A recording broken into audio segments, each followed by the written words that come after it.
So I'm going to say something controversial, obviously. Absolutely. We like that. How do you build trust at scale? Yeah, that's one thing AI cannot help right now.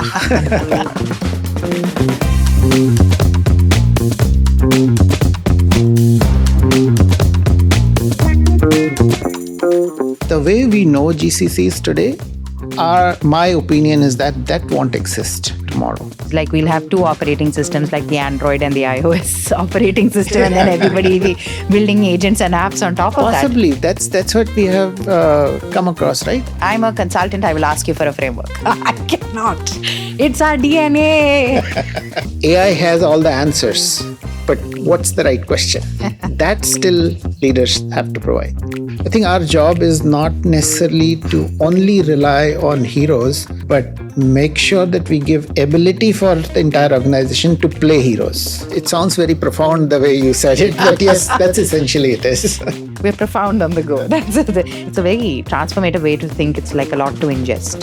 And for us as consultants, it's like a more interesting way to think through it. And now you're stretching it too far.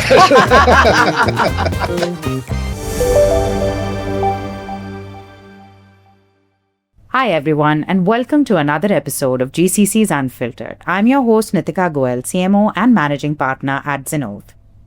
You know, we started this series because we felt that the GCC conversation had become a little too polished, too full of numbers and headlines, and not enough of the real stuff.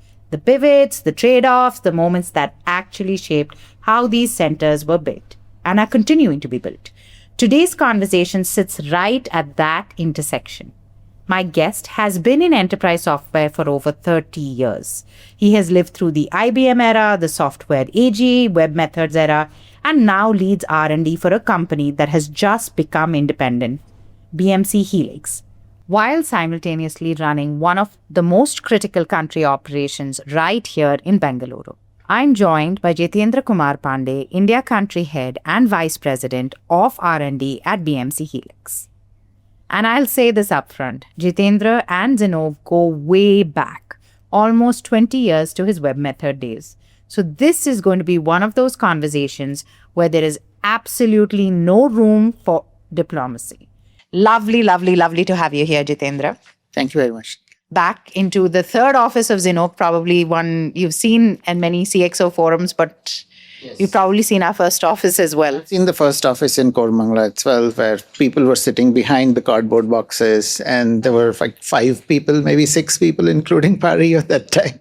Love it. But yes, long time. So I thank you again for being here and truly appreciate and value the fact that you have been a customer and friend of the organization for so long. Thank you very much for inviting me. No, I'm glad. So we're going to get into BMC Helix, right? I obviously do know a little bit about your organization. You've split off into a newer entity more recently. Would love to understand what BMC Helix does and a little bit about your organization in 30 seconds and how you are changing the world of technologies. If you just have to remember in 2 words or 2 sentences, it's mostly about AI-powered service ops organization. We are an expert into service ops, and everything happens through AI-powered in BMC Helix. That includes traditionally what we know as ITSM, the service management part, what we know as operations management. It also includes all of the workflows that we do. But at the end of the day, we add value to any digital services customers are using through AI. And that's what our expertise is. Our center in India is the largest hub anywhere in the world for BMC. So we take pride in adding most value for our customers from this center. You mentioned that you are AI powered, right? So I'm going to bring that nuance in. And I know a lot of people talk about AI and use it most of the AI that they talk about is the productivity uplift. When you talk about AI powered, what are some of the nuances and differences that you see coming into play? See, if you look at it traditionally, a lot of these areas included decision support systems based on rules. If this happens, then do that, and all of that, right? And it was a lot of institutional knowledge was built into these kind of platforms. With AI, that is changing. AI not only will reason with you, but it also augment your thinking in that case. So everything that we did traditionally, the same value has to be added, but it's in a different way and take help from AI, do it faster, do it sooner, but also reason with it and rethink the way you did it in the past. That's predominantly what AI-driven thing is. Service ops remain the same in the core competency. Like you talked about using AI effectively. In some cases, and I mean, we were discussing this, some people think that co-pilot is the use of AI, right? Is truly the meaningful use of AI. So the maturity in terms of what is possible or the art of possible with AI is very, very different in how organizations are adopting it, how leaders are thinking through the problem.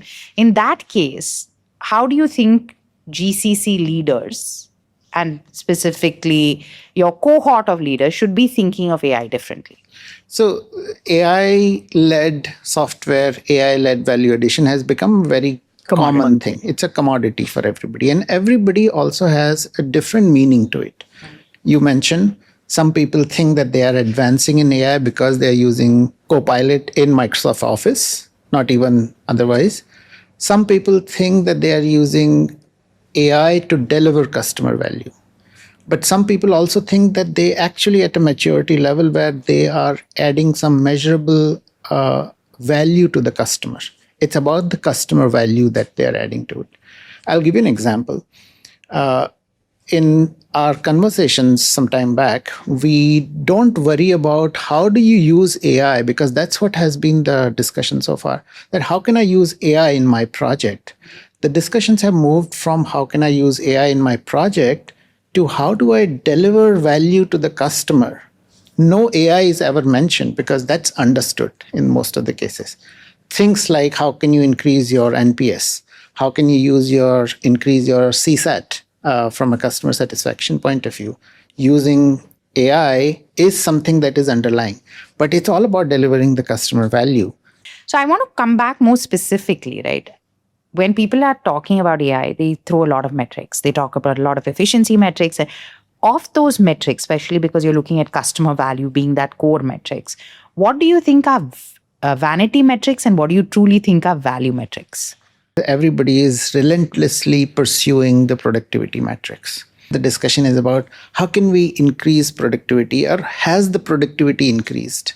You've heard about 10x software developers, and it's assumed that productivity of those developers have increased 10 times. But I think, and it's a little controversial, but I think that metrics that we are following today will not be useful tomorrow, because it will be given that this is something that is happening. So measuring it right now gives you a satisfaction, but they may not really be useful. The value metrics that probably actually matters for everybody would be things like, did you add to the bottom line of a customer or not? It depends which kind of a company you are in, and you can choose your metrics between top line and bottom line. But did you add to something to the bottom line of the company or the customer or not? Did you add value in terms of what success metrics that customer has themselves? Did you make an impact on those success metrics or not?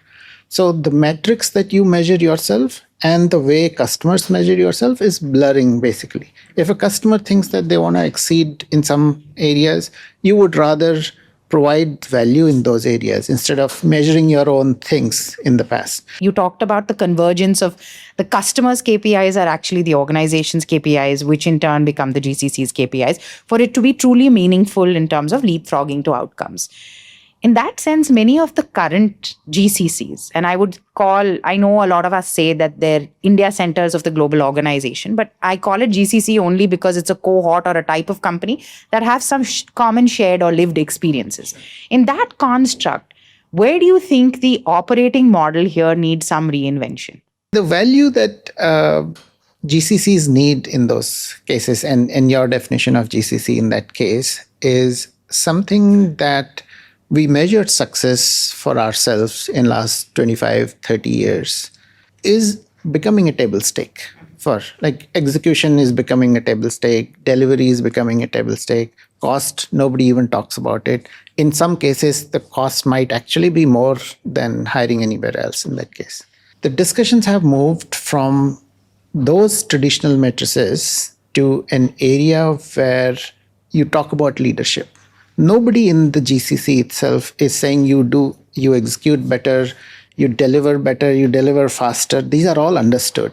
But what we are being looked at it right now is to provide leadership for the organization, but also for the rest of the community in our area. So how do you really go up the value chain in terms of leadership and providing leadership in that area? I don't know if there is a matrix that you can define in that area, because it's a complex matrix of various things. It's about thought leadership. It's about excelling in that area. But it's also about adding to the bottom line in those areas. But those are the complex matrices that have come in instead of those traditional ones. I think we were talking about it just off camera, where you said like some of the mavericks and the most creative thinkers of our generation, 10% of it was the audacity of the idea, but 90% was perseverance and persistence. And the sweat. And the sweat, right? Just the pure resilience and effort to get that job and vision done. So right now we have the numbers. Everybody talks about GCCs, usually in scale, sometimes in terms of their innovation quotient.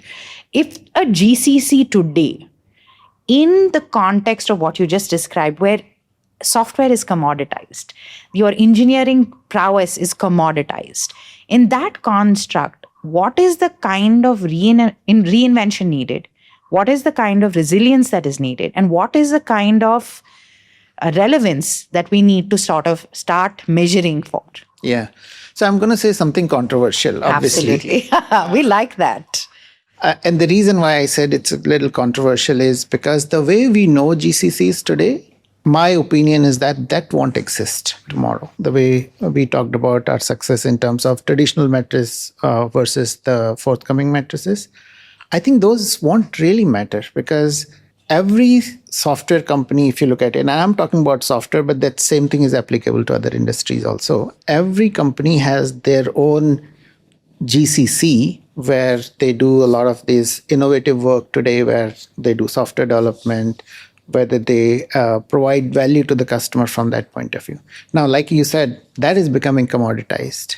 And probably hardware has gone through this many, many years back. But what I'm talking about, this is a pure prediction for the future, that GCCs, the way we know today, will stop existing, will cease to exist. What might happen is that GCCs will become probably software factories. Mm-hmm. And the reason I said factory is because there is less of a context of the software they are developing, but they are more about operations. So GCCs will probably become just the factories, and maybe there is just one GCC that is needed for all the software companies that we have. If you are into databases, you get into databases. You add value from the domain knowledge that you have. If you are into service ops, you get into service ops area for the domain knowledge. But somebody else will write the software for you.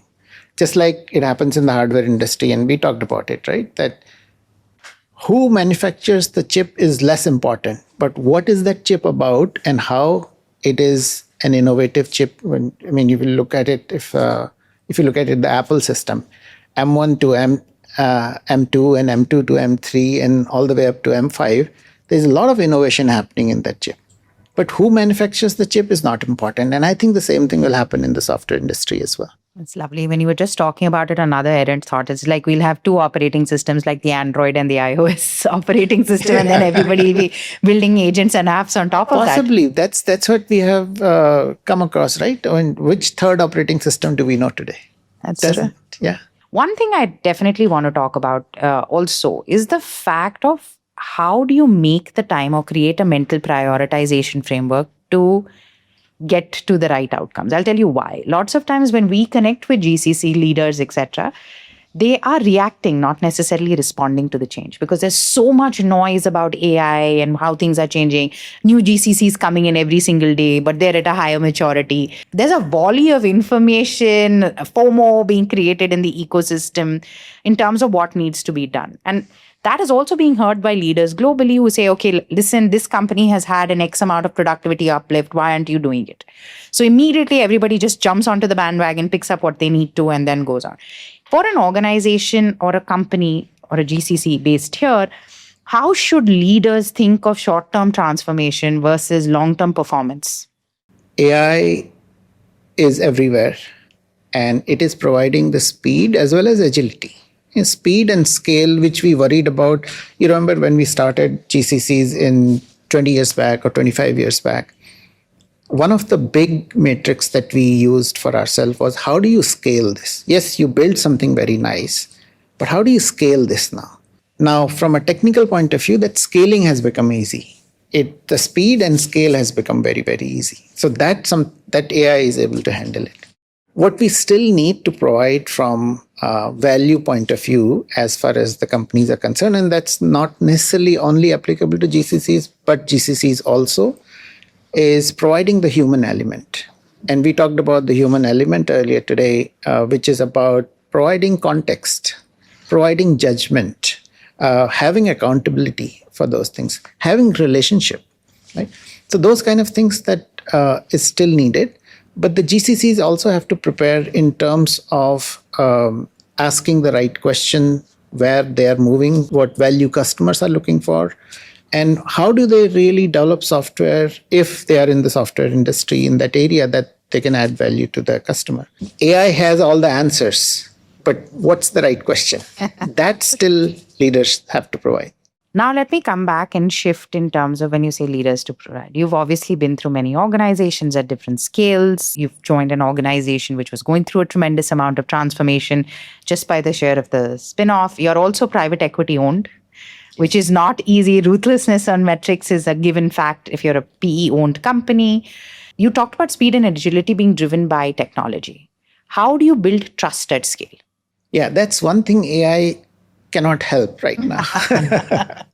That is something that leaders and everybody has to do it on their own. So for me, trust is exactly like credit score. You build it over a period of time, and it's also very easy to erode that trust.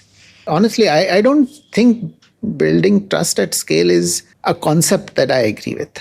I think the concept that I understand is building trust at every single level, building trust at individual interaction points within the organization as well as outside the organization, whether it's with customers, whether it is with your partners. I'd even draw a parallel to marketing, right? Your customer builds a relationship with a brand when every single interaction point is consistent, it's cohesive, and it talks about who to work. And that's what you're also saying. It's every single point of interaction that really becomes a trust point, right? That's what I believe, because some of these metrics like developing trust, having a good relationship with your customers, you can't industrialize these kind of things. It has to be every single interaction, one step at a time. That is something that I believe. I'll give you some of the examples of what we hear with GCCs. A big thing is they have a lot of the work here, but there is obviously a trust deficit in some cases because productivity is not measured in other locations, but very often it is measured within the India center because there is a high density of people and there are also different functions, right? So that's one thing. The second is when more advanced functions like product management, etc., there is a belief that it needs to be co-located with customer. Whereas you also talked about a nuance that everything that you do needs to add value to customer. Right? In some cases, that almost seems like a dichotomy in the operating system in itself. So how does that come to bear, and how are GCCs and some best-in-class GCCs working through that? You remember when we talked about that customers are elsewhere, product companies have to be co-located, that you mentioned at that time, we were predominantly talking about North America. And we didn't have the kind of things that we have today in terms of communication, right? Every single call is on video. There is no lag. I remember 25 years back, actually 26 years back when I was working at Oracle, we had one 64 kbps leased line. And that was it. At that time, we didn't have email access connected to our computer. Somebody would go to a different place, download emails in a floppy disk, and then everybody gets to read those kind of things. The technology has created a level playing field. You know immediately right now what's happening. You talk to customers on a day-to-day basis. Whether you are talking on a forward-looking engagement or you're just fixing bug for a customer, you talk to a customer every single time. Customers and developers are connected to each other on WhatsApp. They're even exchanging notes with each other on WhatsApp that way. So that kind of thing happens, and there is telemetry in the product, and the uses of the product, everything happening. And so that has created a level playing field. But also the customer base has shifted. It's no longer North America heavy. It is everywhere. I mean, if you look at it, for most of the enterprise software companies, government is the biggest customer. And you're serving the government. In fact, a lot of companies have created a separate subsidiary for government itself. It's no longer only big companies headquartered in North America, but it's government sector, it's Middle East that has come a big way. Europe is a big way. Asia Pacific has a lot of big customers. In fact, a lot of big customers have their development centers and their decision-making centers in Asia Pacific. So sure, the company could be North American company, but the customer that you're talking about, quote and unquote, is actually sitting in the office next door to you here. That's such an interesting thing, because I recently was speaking to a GCC leader and they said their suppliers are sitting here, their developers are sitting here, their customers are sitting here. Correct. So it's just... But the company might have been registered in North America, but does that mean that the customer is elsewhere? I don't think so. But are GCC leaders playing that role of that ecosystem enablement and unlock at the scale that we could potentially be doing, according to you? That is an absolute good question, because I think the success for GCC today is an ecosystem play. And companies like consultant like Zinnov is actually enabling that everywhere. Nobody is an expert in everything. Company or one part of that whole GCC ecosystem is an expert, but together we can be. So the way we learn from each other, the way we learn from best practices from each other, and the way we rely on each other for some of these common problems will actually be the differentiating factor. And I think we are in a very good place in geographies like India, where there is a high concentration of this, and there's an opportunity to talk to each other. So one of the things we talked about is leadership intervention, right? And I think we alluded to it, but I'm going to ask a more specific question on it. And it's the great point that you brought in. Where should leaders intervene versus allow systems to learn and evolve? Like you said, say we're bringing in an ecosystem play. Now, certain things are just coming into bear. It's happened organically. It's not. But where should leaders really intervene? And the way leaders can probably intervene today is mostly in terms of increasing the risk-taking ability of people. Just because things were done yesterday and you've been extremely successful until today doesn't necessarily mean that. I mean, you've heard about that book about Who Moved My Cheese, right? I love the book. So those kind of things those are very, very relevant for sure. The way leaders can actually increase awareness of the people, they can challenge people. In fact, I just wrote some time back an article about how do you really manage high performance? Everybody talks about in traditional metrics on managing performance. How do you manage low performance and what to do about it and all. But with the invent of AI and other things, there will only be high performers that will be left. Now, how do you manage those high performers? Nobody has thought about it, anything. So leaders' ability to think in those directions and also train the following in the company to actually handle those will become a differentiating factor for a lot of people. So I'm going to get into more specific nuance on that, Okay. right? Because obviously you like high-performing teams. You're also changing your entire organization to be deeply customer-focused, top line, bottom line, depending on where you need to land, right, as an organization. If there was a leader who is thinking of this from grounds up, right, and whatever in baggage they have, how would he or she think of this? Like, how would they create that structure? What would they do to build it for truly high-performing output? I'm a consultant. I will ask you for a framework. I cannot. It's our DNA. Yeah, I think I would have given it away. Honest feeling is that the leaders have to start believing in it first. They're not really doing it for the sake of doing it. They're not doing it because somebody has given them this mandate. They first have to believe in that area. The fabric has to be right. Skill can be taught, but the fabric has to be right. So first we need to really have the right kind of a people in that area. But the way they need to start from scratch is thinking that, sure, they are good people and they have been brought in that place, but that's not the only thing that is the organization has. You would never have heard of a successful leader but a failed team. But the converse is very true. It always happens sometimes. So what you need to do is challenge the people, give them a rope, but also give them feedback where there are blind spots.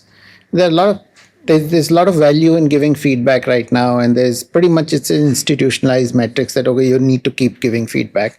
My personal opinion is that feedback all the time doesn't help.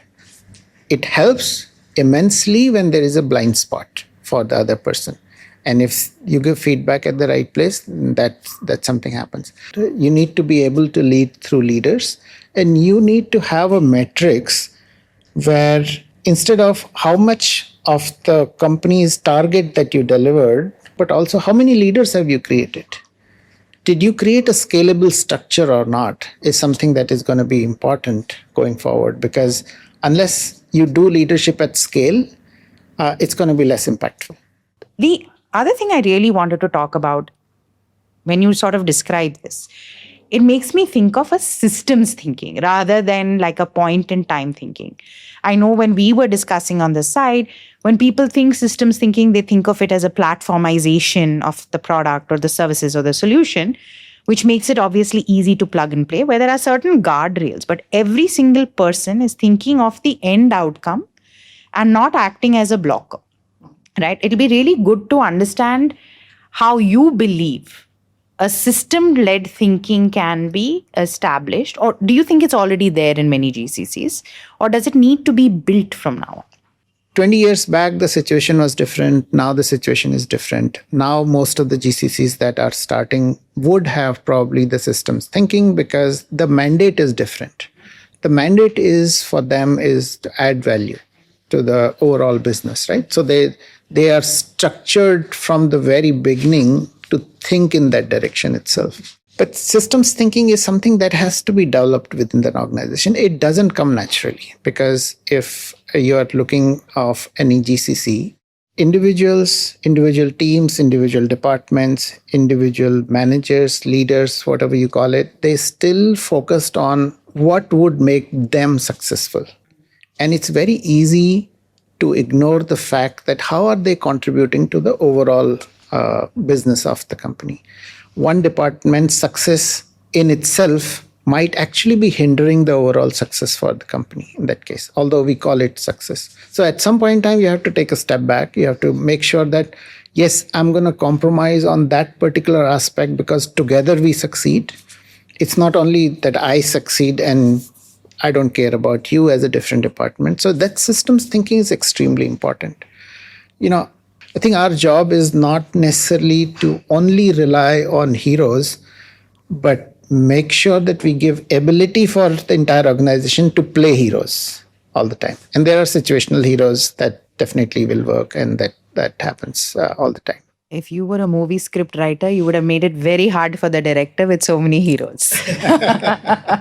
No, but a very important thing, I think you bring in something very profound, right? On a more serious note, where you say it's not about a few heroes, but really to make a system of heroes, if you will.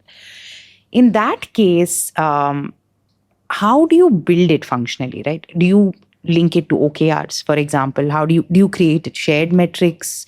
How do you create it at scale? It's very hard. It's not a motherhood and apple pie statement that if I'm measuring a person's salary on, how well you do your task, but at the same time saying, but you must think of the task in the greater good. It's not going to happen organically. How do you build that into a system so that they're thinking of the larger organization, not behaving like a clog, and also being able to deliver to the outcomes that they're mandated to?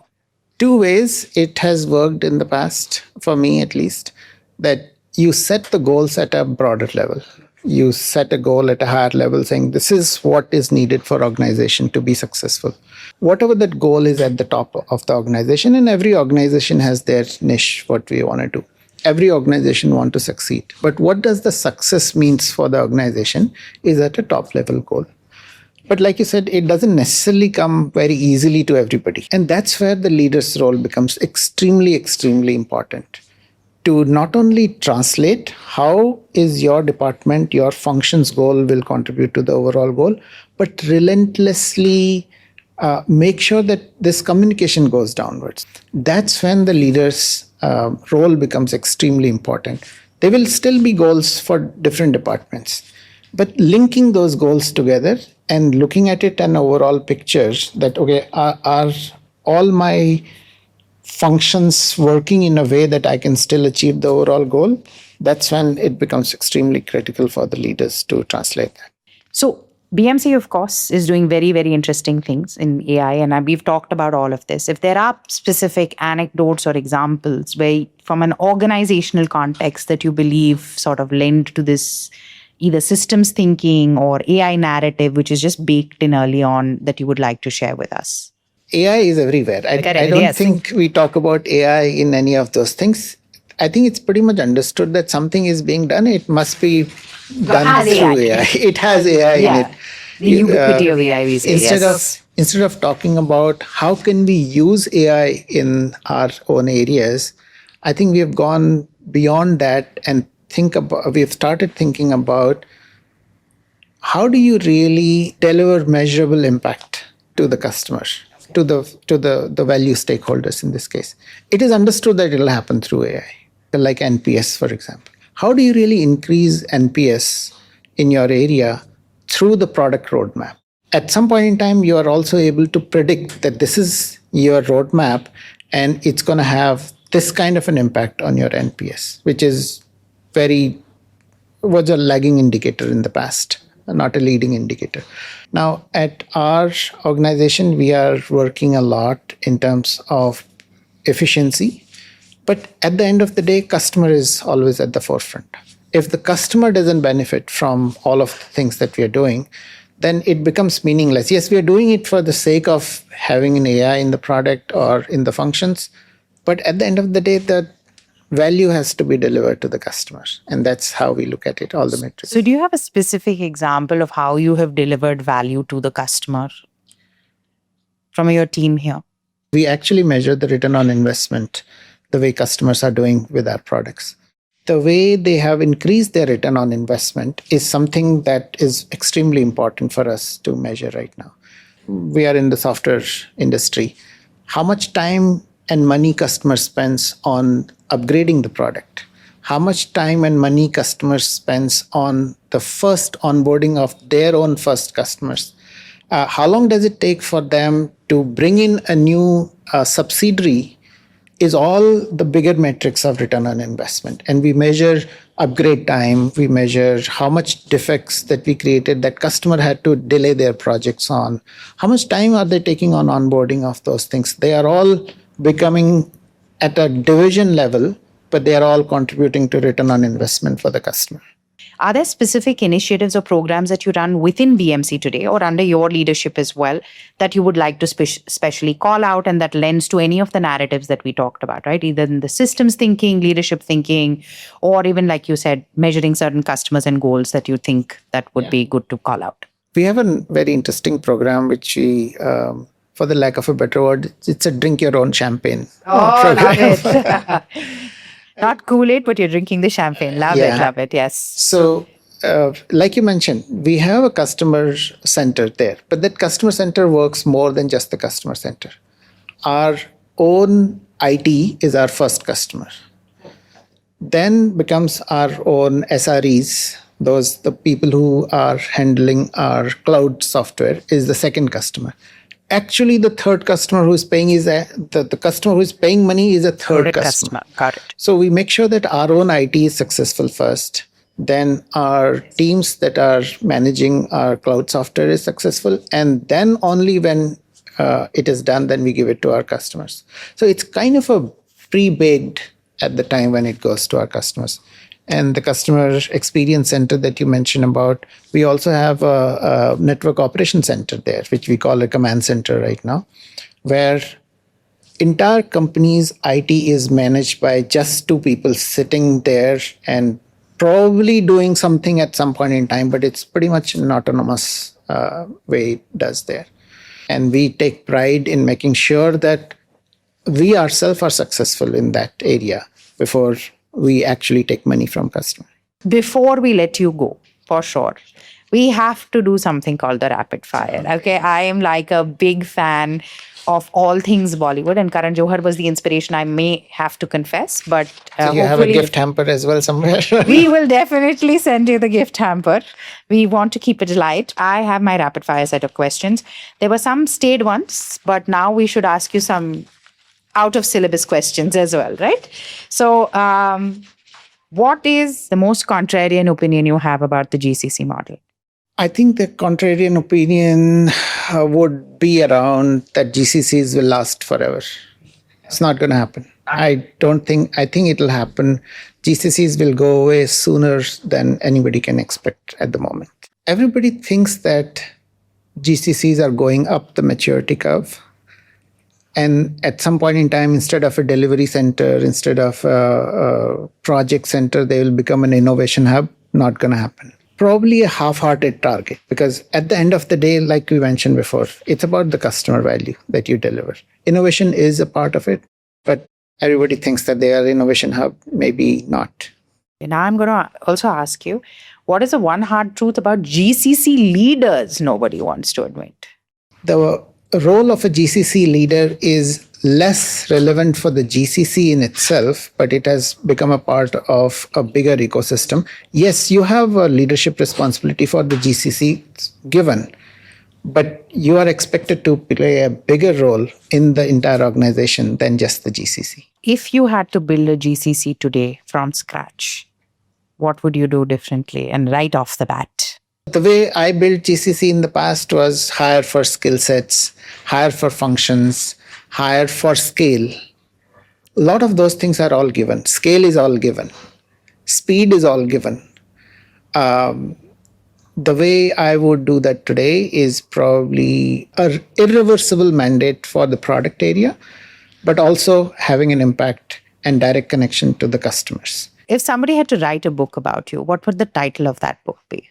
It could be borrowed from a famous movie about In Pursuit of Happiness. Nothing. The other question that I wanted to ask you is, I know because we were having the conversation, you are a builder and a continuous learner.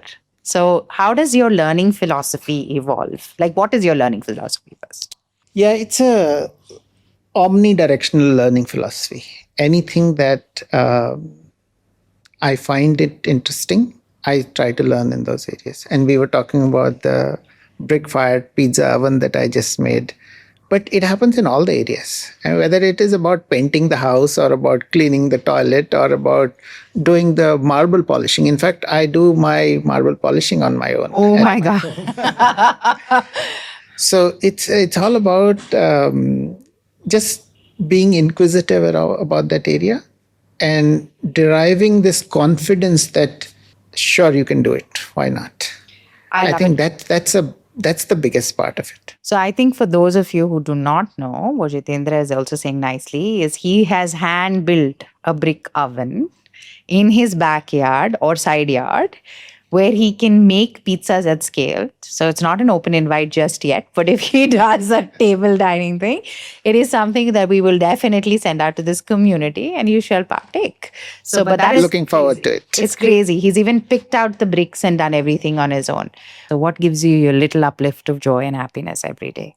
I'm so lucky to have nice people around me, good opportunities, and ability to make a difference. That I can, in my way, I can do that. That is an extremely overwhelming and powerful feeling. That is one thing that makes me happy. That's lovely. Gratitude, essentially, as well, right? Let's call it that.